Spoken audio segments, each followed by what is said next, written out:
You have to pass self-defense and academics and firearms. So I felt pretty cool about the academic part, and I figured I could hold my own with self-defense. But that firearms thing, y'all. See, I was unfamiliar with that. See, my 11 brothers, they taught me some things about firearms. And what they taught me, growing up on the south side of Chicago, is that this is what it sounds like. And when you hear it, you need to hit the floor. That's what I knew. And so when it was time to practice and go through institution familiarization training, I had to hit a target. And so the first time, we had 30 shots that we were to hit.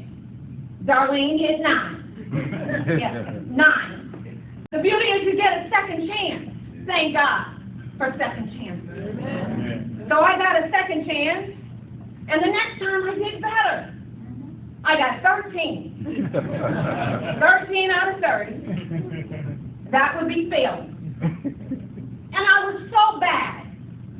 As we were preparing to go to the staff training academy, me and there were other officers in our class, I heard the firearms instructor speaking about someone in the class. And he was talking to another firearms instructor, and let's just say he was about right where this gentleman is. And I heard him say, Officer Alexander, he wasn't talking to me, he was talking to like him. And he said, Chal ain't gonna make it. I don't expect her to come back and have a job. Because if you didn't pass it all, then you wouldn't keep your employment. Use good trigger control and fire that weapon. Monday is your last shot. So that weekend, we're in our 20s, everybody, we got plans for the weekend, right? But I knew this was do or die for me. So when everyone else was out doing what everyone else was doing, I had to be in my room. And I knew that I had to surrender and give it all up to God. So that weekend, I was fortunate enough that he gave us this little practice, gun for people like me who was in need of remedial training. And that weekend, I practiced and I prayed. I practiced and I prayed.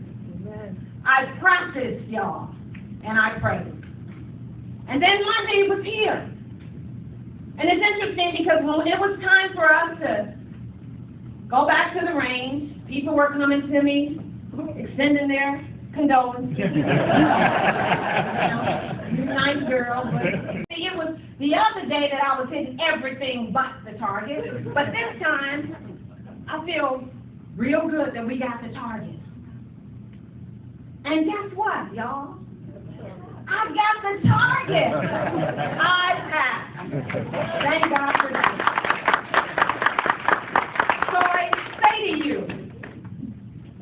let's not count people out too soon. We don't know what's inside of them and what God has for them.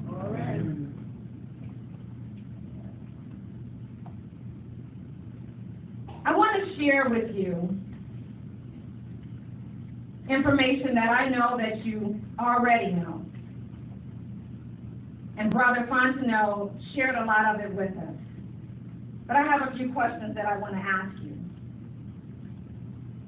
When you think about our ancestors, the sacrifices that they made, the things that they pushed through, people like Crispus Attucks, Nat Turner, Sojourner Truth, Harriet Tubman, our bad days don't really seem so bad.